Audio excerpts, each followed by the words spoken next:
Boa noite a todos, sejam bem-vindos a mais este momento na casa de Dr. Augusto Silva, no nosso canal do YouTube, para conversarmos um pouco sobre o Evangelho. Hoje, quem vai nos falar é Paulo de Tarso, com a ajuda de Emmanuel. Que os nossos espíritos protetores e da casa de Dr. Augusto Silva possam nos inspirar neste momento. E para isso, para facilitar o nosso entendimento, peço licença aqui para compartilhar uma pequena apresentação com vocês.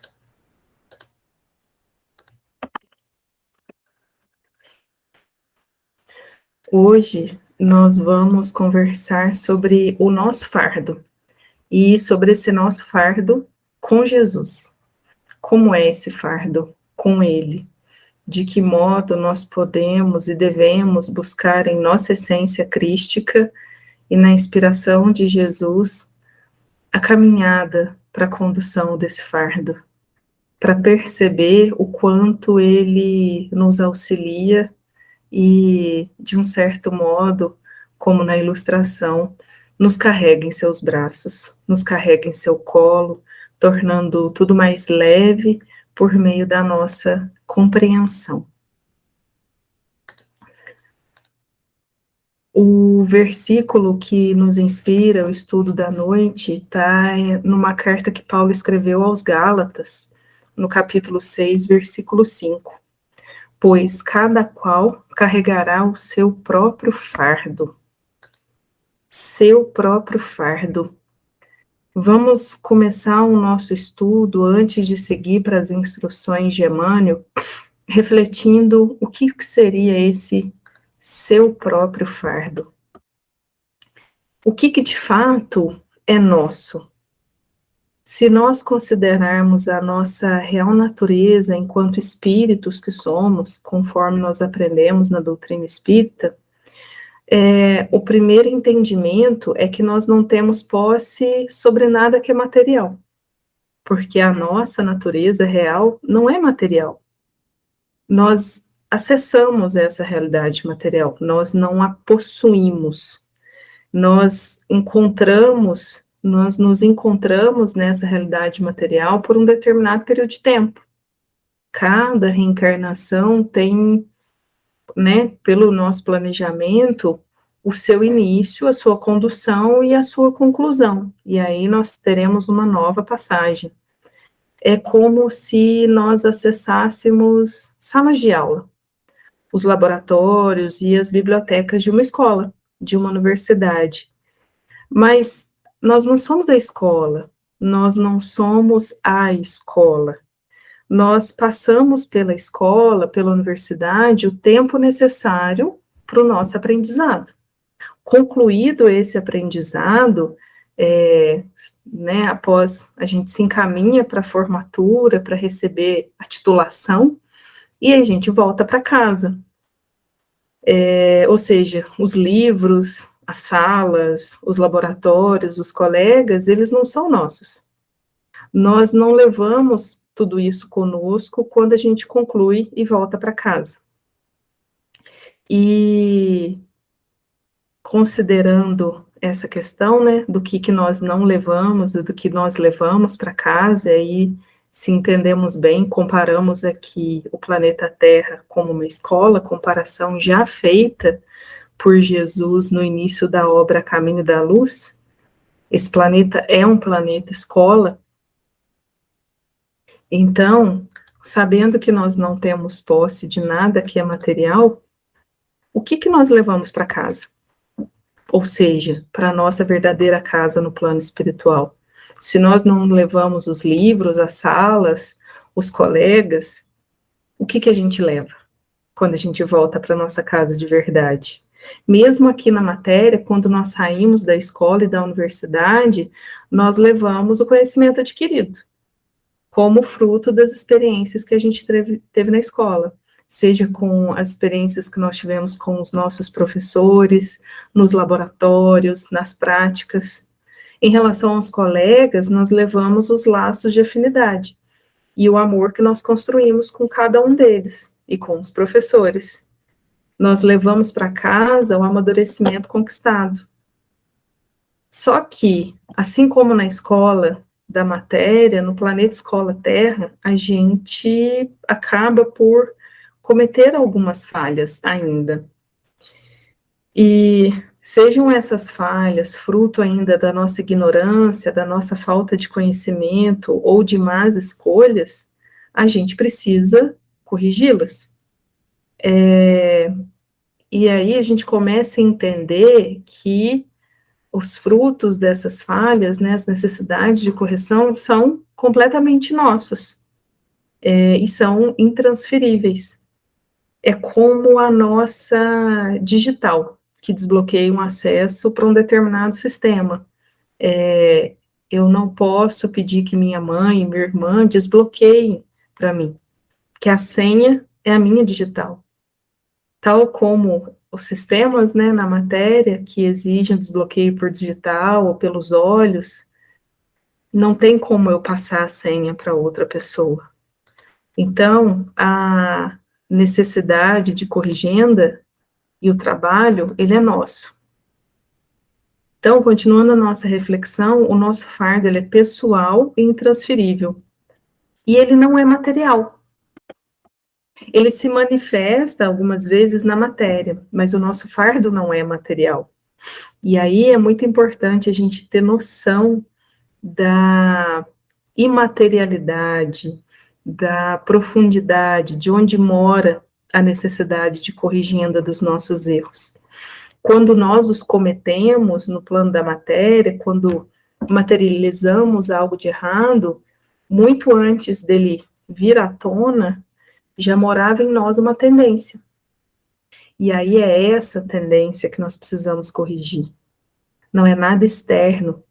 Por isso que, mais do que misericórdia e consolador, realmente a gente começa a entender que não há necessidade de ficar relembrando, rememorando o que, em detalhes, nós vivenciamos nas encarnações passadas. Porque o que nós realmente precisamos saber é sobre a nossa natureza íntima.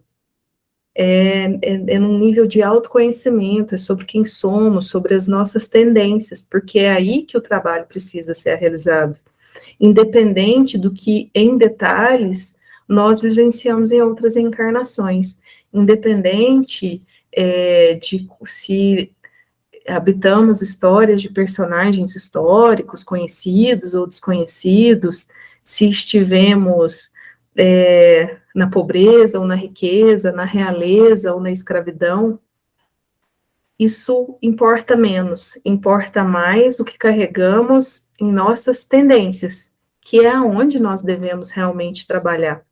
E tudo aquilo que está à nossa volta, né, quando a gente manifesta, por exemplo, essa falha, esse desajuste, essa falta de equilíbrio no corpo, eu preciso, estando aqui na matéria, cuidar da saúde do corpo, e, enquanto isso, eu preciso trabalhar a minha intimidade. Eu não posso, agora que eu adentrei a doutrina espírita e aprendi que eu sou um espírito, eu vou cuidar só da minha reforma íntima, e aí, naturalmente, o corpo vai se curar? Ainda não é assim. Nós ainda necessitamos, por estarmos mergulhados na matéria, cuidar desse instrumento, reajustar a saúde fisiológica dele, e, junto com isso, é um trabalho paralelo, íntimo, indissociável. Junto com isso, eu preciso trabalhar a minha intimidade, para que, ao curar o corpo, a doença não volte. Porque eu terei resolvido algo muito mais interno, algo muito mais profundo. Porque se eu trabalhar só a cura do corpo, sem trabalhar a cura da alma, os problemas de saúde voltam. E talvez voltam fazendo mais barulho. Outro exemplo de manifestação na matéria dos nossos fardos é quando alguma pessoa do meu círculo de convivência me incomoda. Então, eu preciso cuidar da minha relação com essa pessoa, enquanto eu presto atenção e corrijo a minha postura. Porque se o outro me incomoda, ele fatalmente estará trazendo à tona um eco de mim mesmo. Em um nível diferente, nós somos semelhantes. E é por isso que me incomoda a falha dele, porque de um modo distinto está presente em mim. E não é por acaso que nós encontramos os demais espíritos encarnados, sejam eles encontros por afinidade ou por desafeto. E aí, mais uma vez, eu repito, não há a menor necessidade de nós relembrarmos de que modo nós convivemos com essas pessoas em outras encarnações. Se foi meu pai, se foi minha mãe, se foi meu irmão, se foi meu inimigo. Pode ser que nós nem tenhamos nos encontrado ou nos reunido em outra reencarnação. Nós estamos nos encontrando agora por necessidades de reajustes semelhantes, por estarmos estudando as mesmas matérias, por estarmos cursando a mesma disciplina, né? Assim como colegas de escola, estarmos matriculados no mesmo curso. Pode ser que nós tenhamos feito cursos juntos em outras encarnações, sim, mas não necessariamente. Então, que a gente volte a buscar a necessidade de corrigenda hoje e agora. E o texto que guia a nossa apresentação de hoje está na obra Cartas do Coração, do Chico, que foi ditado a ele por Emmanuel. E no capítulo O Fardo, Emmanuel vai nos ajudar a entender um pouco mais sobre esse versículo, de cada um carregar o seu fardo, de demonstrar para nós o quanto é diferente nós carregarmos o fardo, acharmos que carregamos o fardo sozinhos, darmos as costas para as inspirações divinas que vêm por meio dos nossos espíritos protetores, o quanto que é diferente quando nós resolvemos carregar com aceitação, aceitar o amparo dos espíritos amigos, aceitar o amparo da Boa Nova, do Evangelho, dos exemplos de Jesus, entender o porquê que nós estamos carregando. Então, Emmanuel começa nos dizendo o seguinte: quando a ilusão te fizer sentir o peso do próprio sofrimento como sendo excessivo, injusto, recorda que não segue sozinhos no grande roteiro. Cada qual tolera a carga que lhe é própria. Então, como nós viemos falando e refletindo no início do estudo, é próprio, é pessoal, e todos nós que estamos encarnados no planeta Terra, que ainda é um planeta de provas e expiações, caminhando para um planeta de transição, todos nós carregamos as nossas dificuldades, e é a importância da gente olhar para aquele que está próximo a nós, ou distante, ou seja, onde for, olhar para ele com muito carinho, com muito respeito, com muito acolhimento, com todo o amor de que nós formos capazes, nos colocando no lugar dele, respeitando do modo que nós gostaríamos de ser respeitados, acolhendo da maneira que nós gostaríamos de ser acolhidos, porque todos carregamos algum fardo, carregamos alguma necessidade de reajuste. Não estamos aqui por acaso, não estamos aqui só assim, como quem passa. Nós passamos por aqui, mas com uma possibilidade, necessidade de aprendizado, não só como quem passa e vai embora. E Emmanuel continua: fardos existem de todos os tamanhos e de todos os feitios. Tem de tudo. A responsabilidade do legislador, a tortura do sacerdote, a expectativa do coração materno, a indigência do enfermo desamparado, o pavor da criança sem ninguém, as chagas do corpo abatido. E nós não temos que comparar fardos. Não é correto, não ajuda em nada, não contribui. Nós precisamos cuidar daquilo que nós carregamos e tratar de torná-lo cada vez mais leve.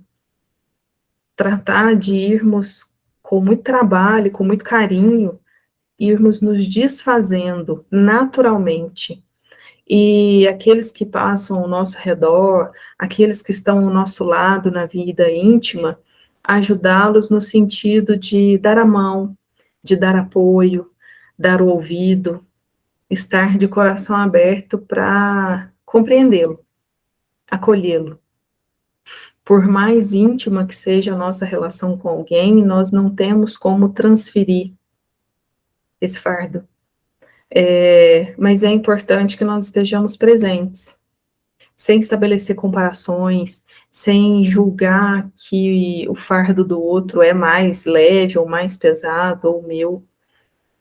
Não nos cabe esse tipo de julgamento, porque, como disse Emmanuel, há fardos de todos os tamanhos e de todos os feitios, de acordo com a necessidade e com a capacidade de cada um. A vossa dor, segundo Khalil Gibran, na obra O Profeta, né, esses fardos muitas vezes representam dor, ele nos diz que a vossa dor é o quebrar da concha que envolve a vossa compreensão. Assim como o caroço da fruta tem de fender-se para que o seu coração fique exposto ao sol, também vós deveis conhecer a dor. Khalil Gibran é um poeta, não espírita, mas muito inspirado em sua obra O Profeta, e ele traz num dos capítulos um entendimento sobre a dor, e muito parecido com o que a doutrina espírita nos fala, né? Que com a dor a gente quebra as barreiras, as cristalizações que muitas vezes estão escurecendo, obscurecendo a nossa compreensão, dificultando o nosso entendimento. E ele faz uma comparação muito bonita, né, com as sementes que precisam se romper para que o broto venha à tona, para que futuramente uma árvore, um arbusto, uma pequena planta, seja como for, cresça. E aí uma comparação muito bonita, né, nós vemos diferentes tipos de sementes. Há sementes que com uma gota d'água, um algodão feito feijão, facilmente se rompem e brotam. Há sementes que, como por exemplo a semente da laranja, precisa ser lixada, precisa passar por algo muito grosseiro e abrasivo para se romper e germinar. Então, a gente precisa parar para refletir que tipo de sementes nós temos sido, que tipo de resistência nós temos colocado à luz, qual o tamanho da nossa disposição em aceitar a chegada e o auxílio da luz para o nosso crescimento. Quanto menos resistência, com mais tranquilidade a gente vai seguir. Mas a luz vai estar sempre lá, aguardando que a gente se coloque à disposição e com boa vontade para aprender. E o Khalil Gibran continua nos dizendo: se conseguisseis maravilhar-vos com os milagres diários da vossa vida, a vossa dor não vos pareceria menos intensa do que a vossa alegria, e aceitaríeis as estações do vosso coração, tal como haveis aceite as estações que passam sobre os vossos campos. A gente ainda vivencia vários níveis de emoções, de sensações, temos algumas instabilidades, então por isso que ele compara as estações, né, da natureza, outono, inverno, primavera e verão. Então, como ainda vivenciamos, né, em meio a provas e expiações, se a gente conseguir observar as maravilhas do dia a dia, o milagre que é a vida, a gente vai vivenciar todas essas estações com muito mais tranquilidade, com muito mais consciência desperta, com muito mais serenidade, para dar conta de passar por elas. Elas não vão deixar de existir. O inverno não vai deixar de existir. As mágoas, as dificuldades, enquanto nós estamos nesses ciclos de provas e expiações, isso ainda faz parte do nosso curso, do nosso aprendizado. A questão é como nós vamos passar por isso. De que modo nós escolhemos vivenciar essas diferentes estações. E aí ele fala: e passareis com serenidade os invernos das vossas mágoas. Muita da vossa dor é escolhida por vós. É a poção amarga, com a qual o médico dentro de vós cura o vosso interior doente. Olha que beleza, né? E como a gente falou desde o início do estudo, é tudo escolha nossa, né? Consequência das nossas escolhas. E o remédio também vem por nossas escolhas. O remédio, a solução, é todo nosso. Demanda apenas o nosso trabalho e a nossa boa vontade. E, maravilhosamente, nós somos amparados. Mas nós precisamos querer. Nós precisamos dar o pontapé inicial para que a espiritualidade venha e nos ampare. Enquanto nós nos negarmos a seguir em frente e mantivermos certo nível de cristalização, criando barreiras mais pesadas, a espiritualidade não vai interferir. É o nosso livre-arbítrio que fala mais alto, mas basta nós querermos. Estão todos no trabalho no bem, atentos ao nosso primeiro chamado, e amorosos, nos aguardando. Por isso, confiai no médico e bebei o seu remédio em silêncio e em tranquilidade, pois a sua mão, embora dura e pesada, é guiada pela mão terna do invisível. Tomar o remédio em silêncio e com tranquilidade, né? A solução vem, bastante clara, muitas vezes, e por diversas vezes nós impomos condições e dúvidas, né? Nós não fazemos silêncio. A gente questiona, mas será que é isso mesmo? Será que eu devo perdoar mesmo? Será que eu devo ir lá pedir desculpa? Será que eu devo deixar isso para lá? Né? Então, são perguntas para as quais nós já temos respostas. Perdoar, sim. Pedir desculpas quando erramos, sim. Deixar para lá porque o mal não merece a nossa energia e a nossa atenção. Nós precisamos focar no bem que podemos fazer, e aí tudo mais se dissipa com naturalidade. Então, o trabalho no bem é o tipo de silêncio mais valioso que a gente deve buscar. Voltando para os dizeres de Emmanuel, na obra Cartas do Coração, ele nos diz que a gente tem que aprender a entender o serviço e a luta dos semelhantes, para que te não suponhas vítima ou herói, num campo onde todos nós somos irmãos uns dos outros, mutuamente identificados pelas mesmas dificuldades, pelas mesmas dores e pelos mesmos sonhos.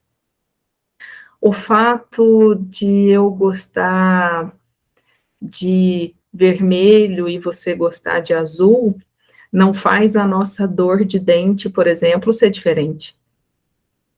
Então, o fato de termos gostos e aptidões diferentes não possibilita que a gente compare as nossas dores.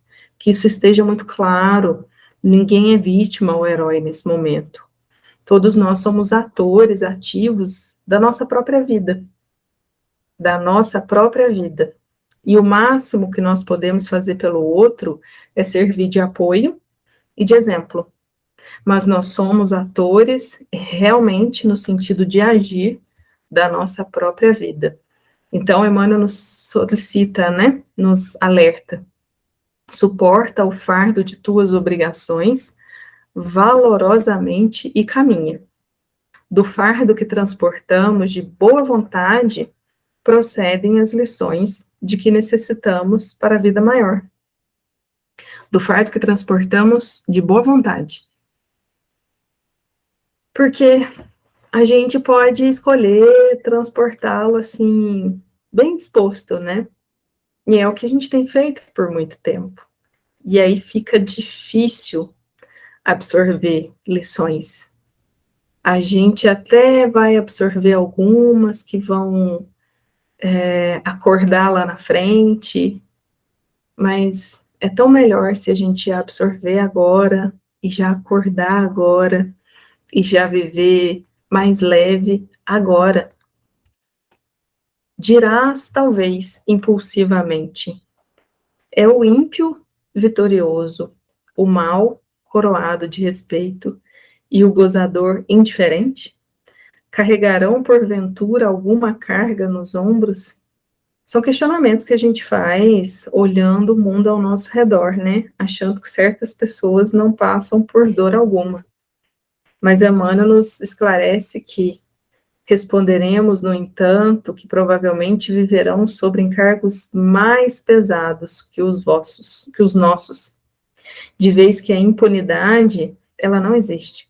Então a gente não tem noção do peso que carregam essas pessoas aparentemente impunes e felizes. É porque nem elas perceberam ainda, né?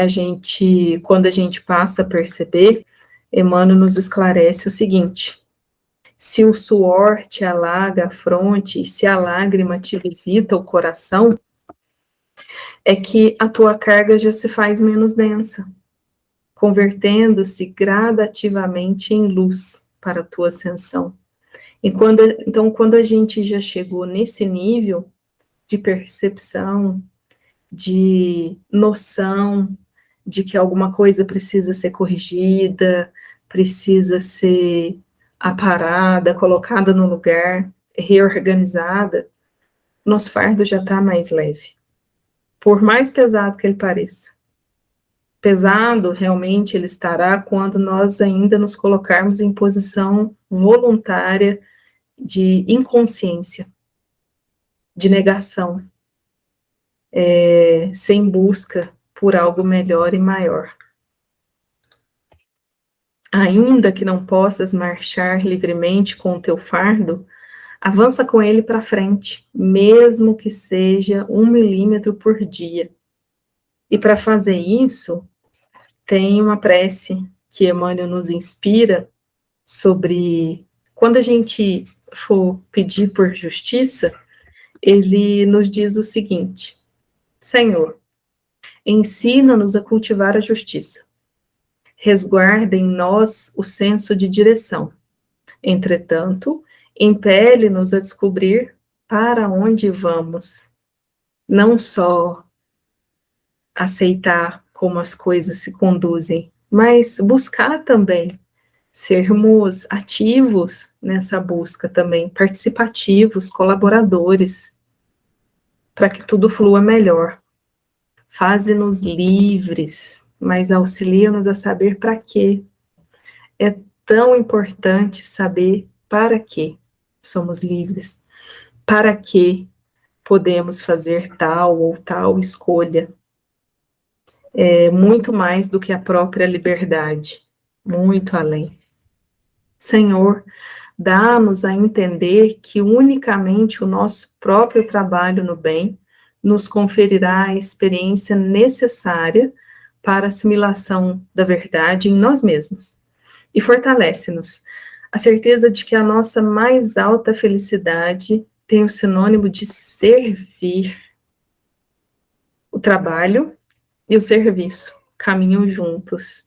O quanto nós pudermos colaborar e auxiliar, sempre também nos ajudará a tornar mais leve esse fardo, seja pela percepção dos outros que passam por dificuldade, seja pela sensação de sermos úteis. E ele termina essa prece dizendo: enfim, Senhor, ouve por misericórdia as nossas petições. No entanto, não nos consintas a agir simplesmente em função de nossos desejos, e sim de acordo com a sabedoria da tua vontade. Assim seja. Agir de acordo com os nossos desejos é tão limitado, e a gente acha que é libertador. Mas isso é ilusão. É pequeno, é pouco, é limitado, e é nos escraviza. O desejo, agir somente por ele, escraviza. Libertador é agir de acordo com a sabedoria do Pai. É muito maior. E é mais leve e pacífico e tranquilo. E então, a gente caminha para os últimos dizeres de Emmanuel, na obra que conduz o estudo de hoje, e ele diz o seguinte: lembra-te do madeiro afrontoso que dobrou os ombros doridos do mestre. Sob os braços duros do lenho infamante, jaziam ocultas as asas divinas da ressurreição para a divina liberdade.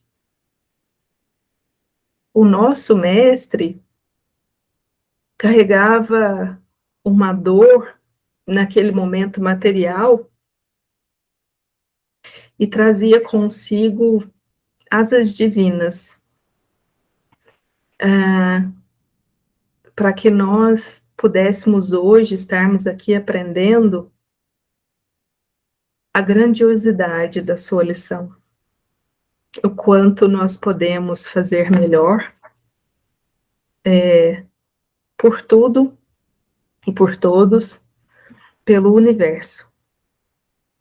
E despedindo-nos nesse momento, mas nos mantendo juntos por toda a eternidade, por todo o universo, nós agradecemos a todos que nos assistem nesse momento, que a luz do Pai possa se fazer presente no lar de cada um, no coração de cada um.